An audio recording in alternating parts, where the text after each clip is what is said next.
प्रिय विद्यार्थियों, सुप्रभात। आज हम कक्षा 12 हिंदी साहित्य में संकलित पाठ भारत माता का अध्ययन करने जा रहे हैं। इस कविता के कवि हैं सुमित्रा नंदन पंत। पंत जी के बारे में, इनकी प्रमुख रचनाओं के बारे में हम जाने तो पता चलेगा। पंत जी की प्रमुख रचनाओं में उच्छ्वास, गुंजन, ग्रंथि, वीणा और पल्लव इनकी रचनाएं हैं। इनकी रचनाओं को हम 4 चरणों में विभक्त कर सकते हैं। तो पहले चरण में इनकी रचनाएं ये थी। दूसरे चरण की इनकी रचनाओं में युगांत, युगवाणी और ग्राम्य जैसी रचनाएं आई। और तीसरे दौर की जो इनकी रचनाएं रही उनमें स्वयंकरण, स्वर्णधूलि, युगपथ, उत्तरा जैसी रचनाओं का उल्लेख है। और इनके अंतिम और चौथे चरण की जो कविताओं का संग्रह हम देखते हैं उनमें कला और बूढ़ा चांद और लोकायतन जैसी रचनाओं को हम ले सकते हैं।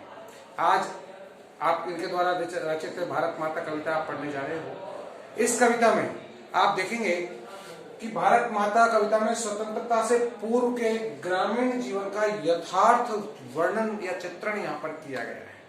तो अपन देखते हैं इनकी पहली पाठ में संकलित कविता भारत माता। क्या कहते हैं कवि सुमित्रा नंदन पंत कि स्वतंत्रता से पहले वास्तव में हमारे भारत देश की क्या स्थिति थी। इसके पाठ परिचय में भी बताया है कि इस अध्याय में कवि पंत की 2 कविताएं ली गई हैं, जिसमें पहली कविता भारत माता आप पढ़ने जा रहे हो। प्रथम कविता भारत माता ग्राम्य नामक कविता संग्रह से ली गई है। इसमें स्वतंत्रता से पूर्व के ग्रामीण जीवन का यथार्थ चित्रण है। ग्रामीण जीवन दरिद्रता के अभिशाप से ग्रस्त है। कवि ने प्रतीक रूप में भारत माता को ग्राम वासिनी बताकर भारत की दुर्दशा का वर्णन यहाँ किया है। परंतु कवि निराश ना होकर आशा से भरपूर रहता है। यानी हम देख सकते हैं कि हमारी जो भारत माता है वो वास्तव में गांवों में निवास करती है और उसकी कितनी दुर्दशा है, इस बात को हम इस कविता के माध्यम से समझ सकते हैं। देखिए कविता भारत माता कैसी थी। स्वतंत्रता से पहले का दृश्य आप पढ़ने जा रहे हैं कि भारत माता ग्राम वासिनी, खेतों में फैला है श्यामल धूल भरा मैला सा आंचल, गंगा यमुना में आंसू जल, मिट्टी की प्रतिमा उदासनी, भारत माता ग्राम वासिनी। यानी पंत जी यहाँ कहते हैं कि भारत माता वास्तव में हमारे गांवों में निवास करती है। यानी भारत माता के जो लोग हैं वो उसका वास्तविक स्वरूप यदि हम देखें तो हम ग्रामीण परिवेश में जाकर के ये हम देख सकते हैं। क्या है वहां पर कि खेतों में फैला है श्यामल, कि वहां के खेतों में श्यामलता, हरी भरी पकी हुई फसलें वहां पर दिखाई देती है। धूल भरा मैला सा आंचल, और धूल से भरा हुआ वहां के लोगों का आंचल, दुपट्टा जिसे कहते हैं, वो भारत माता का दुपट्टा मैला सा वहां उनको मिट्टी से भी सना हुआ आपको दिखाई दे जाएगा। गंगा यमुना में आंसू जल, मिट्टी की प्रतिमा उदासनी, यानी गंगा और यमुना का आंसू रूपी जल वहां पर प्रवाहित होता हुआ दिखाई देगा। और मिट्टी की प्रतिमा उदासनी, ये मिट्टी की प्रतिमा भारत माता आज फिर भी उदासनी यानी उदास से पूर्ण दिखाई दे रही है। क्यों? चूंकि हमारे यहाँ पर हम देखते हैं कि एक के बाद एक इस पर आक्रमण होते रहे हैं और उस आक्रमण के द्वारा भारत माता का शोषण किया जाता रहा है। जिसके कारण भारत माता उदासनी यानी भारत माता के लोग सब उदास में हैं, जबकि वहां पर गंगा और यमुना जैसी नदियां के प्रवाहित होना एक वहां के सुखद पूर्ण व्यवहार को प्रदर्शित करता है। कि भारत माता ग्राम वासिनी, दैन जड़ित अपलक नत चितवन। देखो भारत माता के स्वरूप को किस तरह से इंगित किया है यहाँ पर कवि सुमित्रा नंदन पंत ने कि दैन जड़ित अपलक नत चितवन, अधरों में चिर नीरव रोदन, युग युग के तम से विषण मन, यह अपने घर में प्रवासिनी, भारत माता ग्राम वासिनी।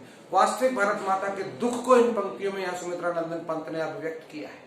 कैसे देखिए कि भारत माता मान के चले गांव में निवास करने वाले लोग हैं, अर्थात यहाँ पर मानवीय अलंकार आपको देखने को मिलेगा कि दैन जड़ित अपलक नत चितवन, यानी ये भारत माता दैन माने दीनता से, गरीबी से जड़ी हुई है। अपलक नत चितवन, अपलक माने बिना पलक छिपाए, नत माने झुके हुए हैं, चितवन माने निगाहें। यानी भारत माता की आंखें भी बिना टिमटिमाए, बिना पलक लगाए और नीचे की ओर उसकी निगाहें झुकी हुई, यानी कि सिर ऊंचा करके भी ये लोग नहीं देखते। अधरों में चिर नीरव रोदन, और जिनके अधर में होठों पर, चिर माने लंबे समय से, नीरव माने बिना किसी आवाज के, रोदन माने रोना, यानी ये अंदर ही घुट घुट के रो रहे हैं ये भारतवासी लोग। क्यों? क्योंकि युग युग के तम से विषण्ण मन, यानी युगों युगों से इनके ऊपर एक के बाद एक आक्रमण होते रहे, जिनके कारण के इनका दुखी मन वह अपने घर में प्रवास नहीं, वह अपने घर में भी प्रवास की तरह रह रही है। यानी हमारे ऊपर हमारा ही शासन नहीं है, यहाँ पर अंग्रेज लोग शासन कर रहे हैं, तो अपने घर में प्रवासी की तरह हम लोग यहाँ पर जीवन जी रहे हैं। ऐसी है भारत माता की स्थिति, यानी भारत में रहने वाले लोगों की स्थिति। 30 कोटि संतान नग्न तन अर्ध क्षुधित शोषित निरस्त्र जन मूढ़ असभ्य अशिक्षित निर्धन नत मस्तक तरुतल निवासिनी भारत माता ग्रामवासिनी। देखिए किस तरह कहता है कवि यहाँ पर कि 30 कोटि संतान नग्न तन, कि हमारे यहाँ के जनसंख्या लगभग 30 करोड़ नग्न तन, जिनको वास्तव में उचित कपड़े भी पहनने को नहीं है, यानी उनकी दीनहीन दशा है। अर्धक्षुधित आधे भूखे, शोषित जिनका शोषण किया जा रहा है, निरस्त्र जन बिना किसी अस्त्र के शास्त्र के कुछ नहीं है जिनके पास, और मूर्ख माना जा रहा है, असभ्य सभ्यता की कमी बताई जा रही है, अशिक्षित निर्धन शिक्षा का यह अभाव है, निर्धन है, गरीब हैं हम भारतवासी लोग, नत मस्तक और जिनका मस्तक झुका हुआ है, यानी किसी के सामने सीधा चेहरा करके भी बात करने की क्षमता इन लोगों में नहीं है। तरुतल निवासनी, तरु माने पेड़ पौधे के, तल माने नीचे, निवासनी माने निवास करने वाले, यानी हमारे पास रहने को मकान भी नहीं है, पेड़ों के नीचे निवास करते हैं, यानी पेड़ों के नीचे रह करके अपना जीवन जी रहे हैं। हम भारतवासियों की इतनी दुर्दशा है। भारत माता ग्रामवासिनी। कभी फिर कहता है भारत माता हमारे वास्तव में देखा जाए तो गांव में निवास करती है, शहरी जीवन में तो फिर भी परिवर्तन देखने को मिल सकता है, लेकिन वास्तविकता जो भारत माता को पहचाना है तो गाँव में जाकर देखिए क्या हालात है उनकी। ये स्वतंत्रता से पहले की स्थिति का चित्रण सुमित्रानंदन पंत ने अपनी इस कविता में किया है कि स्वर्ण शस्य पर पद तल लुंठित, धरती सा सैष्ण मन कुंठित, क्रंदन कंपित अधर मौन स्मित, राहु ग्रसित सरदेन्दु हासनी भारत माता ग्रामवासिनी। बहुत प्यारी पंक्तियां यहाँ पर कवि सुमित्रानंद पंत ने कही है, क्योंकि पंत को प्रकृति का चचेरा कवि भी कहा है, इसमें कोई शक नहीं।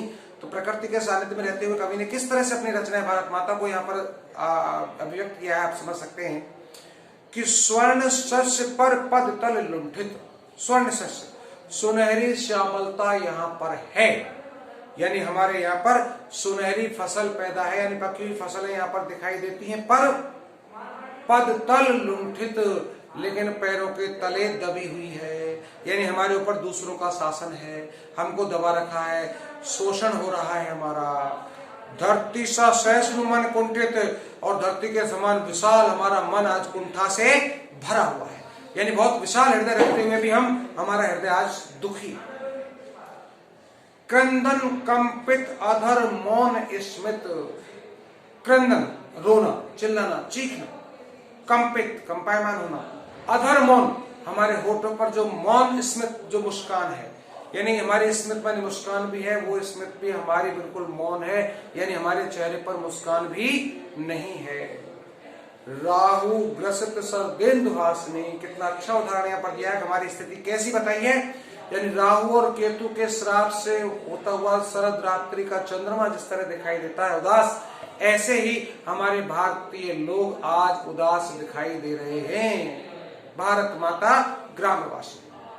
अगली पंक्ति में देखिए कि चिंतित भ्रकुटी क्षितिज तिम्रांकित, चिंतित भ्रकुटी यानी उनकी भौएं भी चिंता से युक्त है, क्षितिज तिम्रांकित, क्षितिज पृथ्वी और धरती का आकाश से मिलन जगह होती है उसे क्षितिज कहा जाता है, तिम्रांकित अंधकार से सजी हुई है, दबी हुई है। नमित नयन नभ वस्त्र आच्छादित, नमित नयन जिनके नयन नेत्र आंसुओं से नम है, गीले हैं, नभ वस्त्र आच्छादित जिस तरह से आकाश वाष्प के कणों से आच्छादित घिरा हुआ होता है ऐसे ही। और आनंद श्री छाया शशि उपमित, ज्ञान मूढ़ गीता प्रकाशनी, कि वास्तविकता में भारत माता की क्या स्थिति थी आप ये समझ सकते हैं, वो बताया है सुमित्रानंद पंत ने कि आनंद श्री छाया, आनंद मानी चेहरा अर्थात उनका चेहरा, आनंद श्री छाया शशि उपासनी उपमित, कि उनका चेहरा भी लक्ष्मी से युक्त है, शशि उपमित चंद्रमा से के समान जो है सौंदर्य वहां दिखाई दे रहा है। ज्ञान मूढ़ गीता प्रकाशनी, यानी ज्ञान के गीता के ज्ञान को प्राप्त करने वाले भी ये लोग मूढ़ माने मूर्ख अपने आप को बताते हैं। गीता का प्रकाशन करने वाले, गीता जैसे लोगों को यह बताने वाले होते हुए भी, यानी इतने महाकाव्य यहाँ पर रचे गए, लेकिन फिर भी इनको मूर्ख की उपाधि प्रदान की है भारत माता ग्राम। सफल आज उसका तप संयम, पिला अहिंसा स्तन सुधोपम, हरती जनमन भय भव तम श्रम, जग जननी जीवन विकासनी, भारत माता ग्राम वासनी। क्योंकि लास्ट पंक्ति में यहाँ पर कवि सुमित्रानंदन पंत ये कहते हैं कि सफल आज उसका तप संयम, लेकिन भारत माता का तप और संयम, यानी भारत माता में रहने वाले लोगों की तपस्या और उनके द्वारा बरता गया संयम, पिला अहिंसा स्तन सुधोपम, उनके द्वारा पिलाया गया अहिंसा का पाठ सिखाया गया, स्तन सुधोपम, इन अहिंसा रूपी स्तन पान जो अमृत के समान है, जो हम भारतवासियों के अंदर होता है, यानी हम अहिंसा के पुजारी हैं। हस्त जन मन भय, हरती यानी हम हरण करते हैं जन मन भय, जनता के मन के भय को, भव तम श्रम, भव माने संसार के, तम माने अंधकार को, श्रम माने मेहनत से, जग जननी जीवन विकासनी, जगत जननी यहाँ पर होते हुए भी जीवन विकासनी, हम जीवन का विकास करते हैं, यानी हम सब कुछ रहते हुए अपने जीवन को अच्छी तरह से हम लोग जी रहे हैं। ऐसी है हमारी भारत माता ग्राम वासनी। यानी वास्तव में देखा जाए तो भारत माता यानी भारत की जो वास्तविक स्थिति है वो गांवों में ही निवास करती है। तो इस तरह से कवि सुमित्रानंदन पंत ने यहाँ पर भारत माता की वस्तु स्थिति को बतलाने का प्रयास किया है कि वास्तव में भारत माता में रहने वाले जो लोग हैं उनकी हकीकत स्थिति को यदि हम देखना चाहेंगे तो गांव में जाकर के ही देख सकते हैं। वहीं पर उनके वास्तविक स्वरूप को हमें पता चलेगा कि स्वतंत्रता से पूर्व हमारी भारत माता में रहने वाले हमारे भाग के लोगों की क्या स्थिति थी, कितनी दुर्दशा के साथ वो रह रहे थे, जिन पर दूसरे देशों के द्वारा यानी अंग्रेजों के द्वारा ही शासन चलाया जा रहा था, यानी अपने देश में रहते हुए भी हम प्रवासी की तरह अपना जीवन जी रहे थे। ये बात यहाँ पर बताने का प्रयास किया है। इसी के साथ ही कविता समाप्त होती है। अगले वीडियो में आप इसी सुमित्रानंदन पंत की अपन दूसरी कविता पढ़ेंगे। तब तक के लिए धन्यवाद।